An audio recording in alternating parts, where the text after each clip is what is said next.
Hello বন্ধুরা, এই গরমে কি করছো সবাই দুপুরবেলা? তো আজকে মঙ্গলবার আমাদের এখানে পাড়ায় শীতলা পুজো। তো সবাই দেখতেই পাচ্ছ আমি কেমন সেজে গুজে মন্দিরে চলে গেছি। এইটা হচ্ছে নিত্য পুজোর মন্দির, এখানে মা কালী আর সমস্ত ঠাকুররা আছে। আর এই দিকে শীতলা পুজোর জায়গাটা করা হয়েছে। এই শীতলা মা কিন্তু চিরস্থায়ী এখানে থাকে।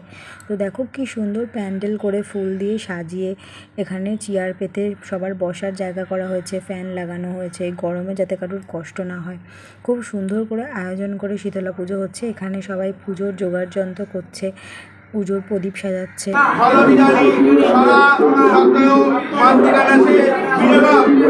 গরমে আমার একদম ভালো লাগে না বেশি সাজগোজ করতে, তো আমি একদম একটা টিপ পরে আর একটু হার কানের পরে চলে গেছিলাম।